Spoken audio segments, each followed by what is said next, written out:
We are back with another one. It's your boy Kevo under the stands, and today I am here with my brother, Super. Do they use super producer? It's like regular producer. Regular producer. Regular. All right, we're with regular producer No. with super strong producer, Deep of Two Hungry Brothers. Man, how you doing today? Oh, I'm pretty relaxed. I just ate, so I'm not grumpy anymore. What did you eat? Just salad. Actually, the brand. I had chicken and rice at Just Salad. That's what. So you didn't have a salad? No, you had I had chicken and rice. Just see that they set us up for that. Yeah. To say those kind of things. All right, this is all right for the people at home. I know this guy probably 30 plus years. So longer than most of you guys have been alive. Yeah. So or sober or whatever you want to call it. So this is definitely something that I wanted to do. You might have seen him in the background of the Media Monday events, but I've been in the background of many of his events, and it was just time to sit down and have a convo to get to the bottom of what Deep is all about. He loves wrestling. He loves sample hunting. What made you get into producing, like your first beat? How did you make your first beat? Let's just start there. Shout outs to Hav from the next building over. Just DJing in general, and my dad had a lot of older records. So my pops had older records, and then whenever like a hip hop joint would play, he would, I have that. Look, I got this record right here. And so I always thought, I guess from when I was 8 to when I was 11, I thought cats had like bands, and some of them did, but the majority of joints were sampled, and my pops was calling them out. And like, oh, this is this is that. And then later on, you do your research. That's what was cool about like tape covers and whatnot, because you would have the album credits. Yes. And album credits would let you know where things came from. And it opened up my mind to a whole lot of other music. So for me, it was a great opportunity to show other people, the next generation of music that existed with what I was sampling. So hopefully people are like, oh man, what did you sample? I'll tell you. And then you go look it up and you find a very dope song. Mm. And that's what was dope about hip hop to me.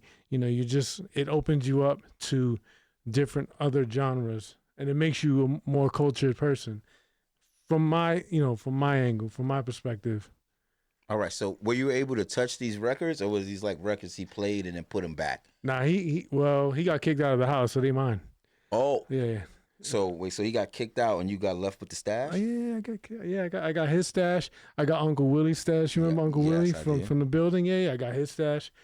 My aunt. So I got a lot of old records. I got a lot of dope Fania records. So shout outs to like all those relatives who didn't behave and got kicked out.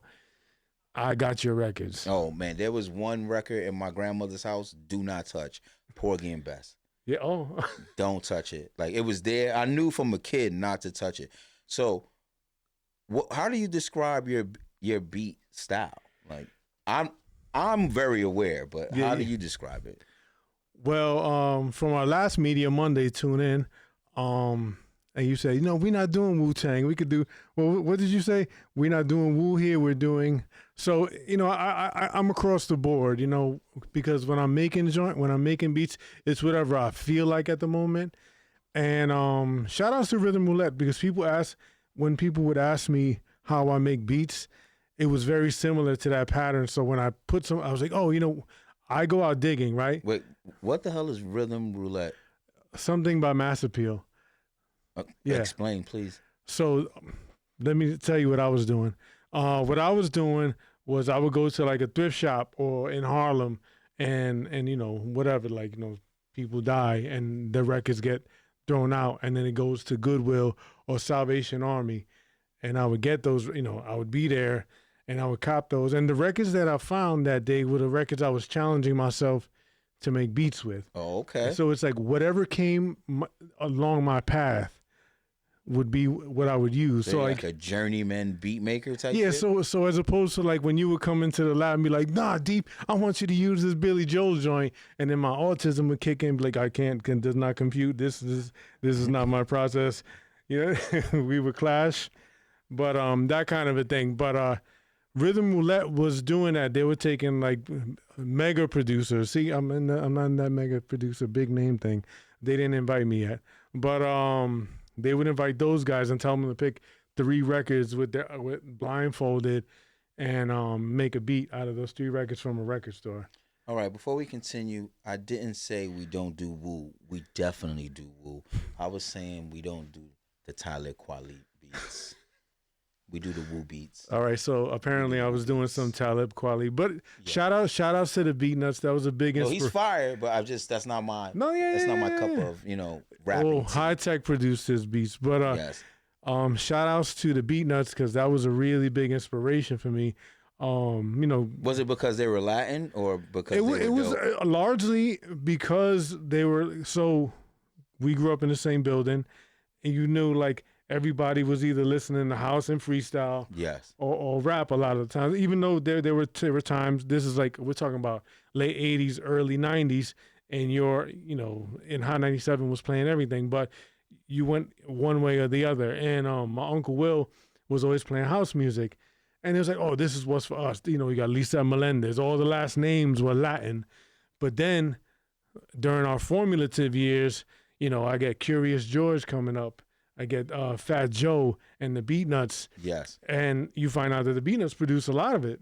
Yo, that off the books was just like, that shit had to sum up. And then they shot that shit like in front of the church on Pitt Street. And it was just kind of like. And that's LES. I was like, damn, we got to own this shit, man.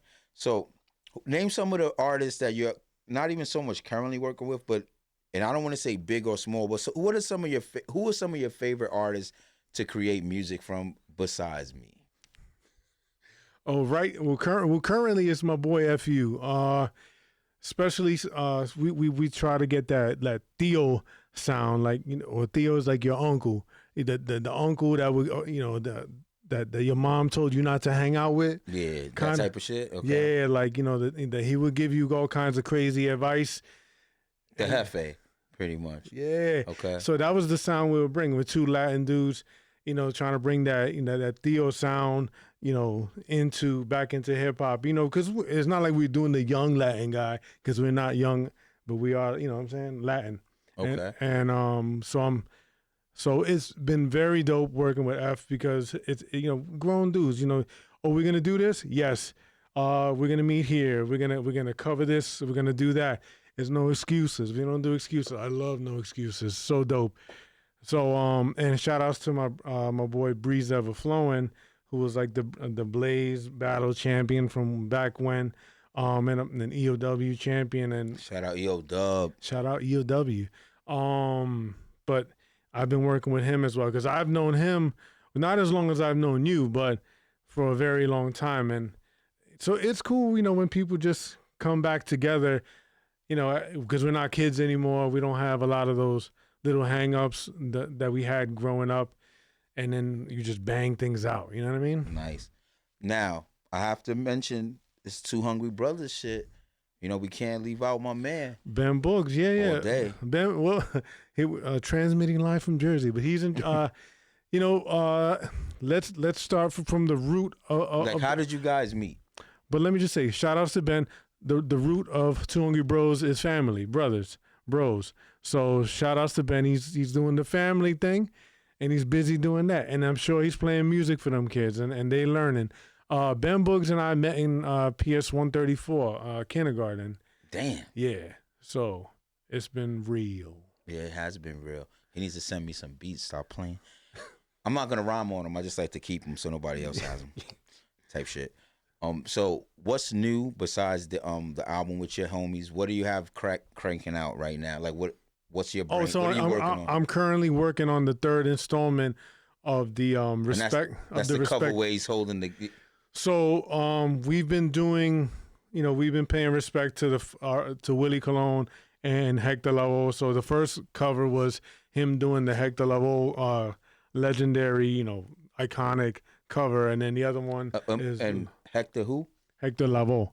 Who's Hector Lavoe for the people that don't know? He was like one of the main singers that Mark Anthony portrayed in the movie about Hector Lavoe. Oh, okay. That was with J-Lo. Yeah. She was in it. Yeah. So he was the sound. He was like the Michael Jackson of pop. Like he was the sound of Nuyorican salsa. Even though salsa is very New York.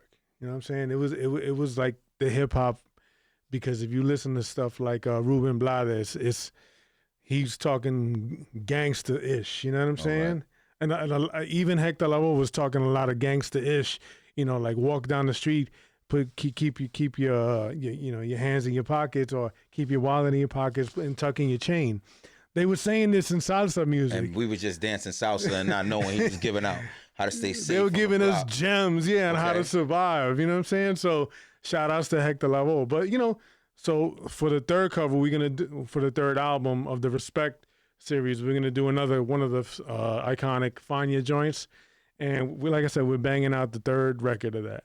Yo, that's crazy because when I listen to Bad Bunny, right, I listen to it a lot with my brother Ruben or whatever, and he's like, you like the song, but you need to know what he's saying.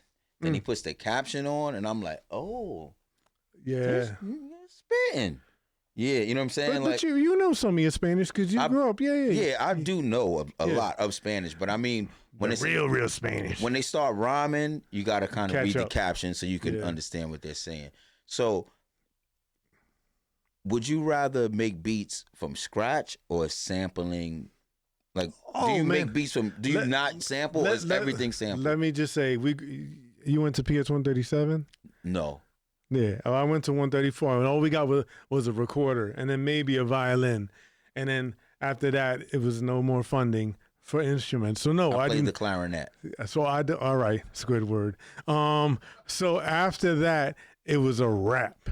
It was a rap. So I don't play instruments, man. Everything is sample. I am a sample producer. Right. I could try to touch a key and try to get it on, but nope. I'll get a musician to play a bass if I need it, or I'll just filter the hell out of a sample to bring the bass. Besides being a producer, you are also a DJ as well, though. Yeah, I've been doing that for a minute because where we grew up, man. I would DJ, and I didn't do any in LaGuardia, but in Gouverneur, I did some house parties. Were they hooky parties or just house parties? Hooky parties. You know what I mean? Oh, okay. I like playing. No, it was at night. It was at night. It was at night. It wasn't like during school hours because I went away for high school. Remember? What you went away? Yeah, they threw me out of high school. No, what? I went to Georgetown Prep. Yeah, I'm a prep kid. Yeah. Oh, that explains a lot, yo. Yeah. This hat is hiding the mega brain, the mega mind brain. Okay. But no, I went there for free. But shout outs to Georgetown Prep. I met a lot of people out there, and it put me on to more like digging, like going around, getting out to like different states and finding different records, because different people die in different states, and then you get their records. It's like necromancy. So you just go around making beats with people's dead records. Dead people's records. Yeah. That's like a beat tape, like dead people's records. Yeah. Yeah. But that's the reality of it. Like COVID, a lot of good records came out. I'm not touching that, bro. It happened though. For real? It happened, bro. What happened with COVID, what was insane was how many like trust fund babies or people that were like transplants, when you would walk down the village, you would see like dozens of mattresses and like dozens of bed frames of the parents that were like, I'm not paying, come bring that ass back to Wisconsin type shit. Yeah. I liked, my favorite part was like feeling like Will Smith and I Am Legend, because nobody was in the street and I was just running around. So you was just running around during COVID? During the Times Square, yeah. I got a lot of running in. It was amazing. I felt Was like you wearing a mask while you were running? No, because you can't really run. That's what I wanted to know. No. So was you like, you could have been spreading COVID as you ran through the I streets? wasn't spreading nothing. I wasn't spreading legs. I wasn't spreading germs. None of that, all right? Understood. Yeah. So you started getting records from your uncle. You got the records from your pop. My godmother, my your aunt. Godmother. You have heavily into sampling. Shout out Ben once again. Can you name some of these artists that are like iconic in New York City that just the guy watching this, if they wanted to hear some of your production, who should they go look and listen for? Shout outs to homeboy Sam, man, because he got I was talking about Sandman before you got here too. He's yeah. fire. So shout outs to homeboy Sam, man. We instrumental in putting each other on back in the day, but he definitely took it farther, and we got a joint played on during the Olympics during the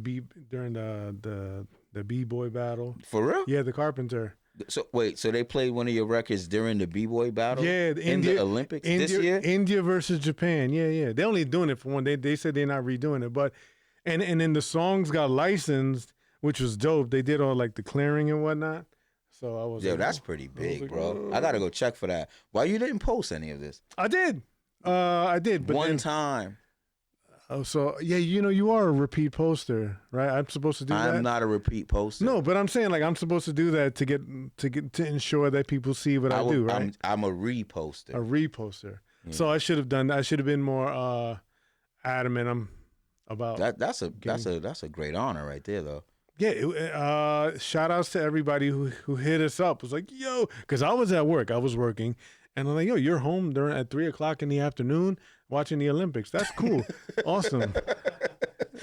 Wow, that's amazing feat. All right, you said Sandman, but I think you leave. Come on, bro. Hit me with like the 5. Hit me with like 5. Let's see. We got what? Fresh Daily. Okay. Oh, Fresh Daily, of course. Fresh Daily. That was another very fun bro to work with, and did a lot of our graphics, the logos. Oh, he drew the logo. Yeah, he drew all the. Shout out Fresh. All the different logos. We had a lot of cartoonish style because Ben and I, we like to joke around. So yes, yeah. So everything had to be kind of cartoony, accessible, family. And let's see if we got Fresh Daily. Oh, I know, and I know on our trip to Boston when we were on the road, I played that Jack Progresso. And you were like, ooh, because it was about murder and dark stuff. What? I'm about murder and dark stuff. Nah, but that was like about serial killing. Yeah, and then, that was. And then nightmare music and psychotic stuff. But shout outs to it was fire. But shout outs to South Africa. Shout outs to South Africa. They eating that up for some reason. So they love it. Shout outs to Africa for bringing the Royals in. Shout outs to my man, to our boy Lifelong. Fact, Matt. Lifelong. Gotta definitely get him down here. Got us on the road a lot. Yes. Put us on a Stronghold crew. And am I missing any? I'm missing. Shout outs to Liquid. All right, nice. Liquid, she's doing her thing. She's a DJ, predominantly now. Yeah, fire too. Yeah. With the lyrics. Yeah, super dope. I think she's definitely been underrated. I was happy to be the sound under her voice. Really, very proud of those hits. We got some joints with Evil D. He did some cuts on them. I love how you don't like name drop the big artists to like the end. You're like, yeah, and I have some cuts with Evil D. Like, I'm not in. You know what? Like, I guess that's like a code for me. I do not like name dropping. I don't like bragging. If you know it, if you know that about me, like if you know I did something, then let me know, because I don't think I'm eating off of it. So like one of the things that my dad told me, he would always tell me, "Oh, you famous yet?" And I'm like, I don't know. So he's famous, Dad. If we wanted I'm being featured on this podcast, in the stands. Yo, you going up. If they wanted to purchase some of these tracks or listen to them, how could they find these tracks, man? Come on. I want the world to be able to tap in. Yo, don't take none of the ones I've starred. Two Hungry Bros is definitely streaming everywhere, whether it's instrumentals or albums that we produce with artists on them. And you can see like the other names. I don't know, like there's joints with Sky Zoo on there. I heard he's popping. Yeah, but I mean, like, do you have a website where we could purchase your tracks today? Go to Bandcamp. Go to Bandcamp. Go to Deep. It's a long sentence, everyone. Deep of Two Hungry Bros.bandcamp.com. And you can also go to Ben Boogs of Two Hungry Bros.bandcamp.com or twohungrybros.bandcamp.com or iTunes. Not iTunes. It's called Apple Music now. See, I'm aging myself. What is it? Spotify, because they're jerking all of us. Shout outs to Tidal Tidal Music, definitely, and I YouTube. like Spotify. No, really, because it's convenient and it's. I'm scared. You know what it is? I know this man so well that if I say something, we will make a left turn, and this would be mad long. But I like Spotify, man. Why is your distro kid doing well on that? No. All right, yeah. So, but shout outs, shout outs to Tidal Music because they give us the biggest percentage of music. So whatever. Okay. Now, before we wrap, when is your son's album dropping? December 12th, 2012. Tell it to the camera. December 12th, His 2012. son is a producer as well. He took it up on his own. I was like, kid, you don't want any part of this crap. And he got an iPad from his tia, right? Yes. And I'm like, I hope you're not just looking at, because he would use my Instagram, and then you go on your Instagram, and then when you go to search, all I ever see was boobs, boobs, boobs. I'm like, come on, use my account, use the Instagram, use your tablet for something. Like, be productive. Okay. At least learn a skill, but don't get into my waters. And guess what he does? Dope. Making beats on. I'm waiting to hear that thing, man. So shout outs to Rat Dude. Look out for Rat Dude because I've definitely distributed it for him, and whatnot. Rat Dude, and the name of the album is Beats Wiz. And he was like, no. And then when I was putting up the title, he's like, make sure you keep that capital letters, the, of. I want everything to be in capital, like, the first letter. I'm like, why? It's only an article or a preposition. He's like, nope, that's my style. You lost me with the article. Yeah, I'm sorry. Lost me with that. All right. Let them know what your Instagram. Damn degrees. And then we could wrap this up, man. This is my brother, one of the hottest producers. I always call him a super producer. He's super to me, man. This is my brother Thank Deep, you. man, and I want you guys to tap in. And if you ever see us arguing, I'm right. What? Okay. Okay. All right. Let them know where they can find you, man, before we start arguing on this one. At Big Deep 2HB. Okay, that's at Big Deep 2HB. And then well, Ben doesn't really follow. He doesn't really post as much, but it's at Chef Boogs 2HB as well. Yes. My Two Hungry Bros and my original joint got hacked during Christmas last year, so I hope it doesn't happen again. It was me. All right. All right. I'm not gonna say anything about it. Man. This was a good one, man. Peace My and man. love, you heard?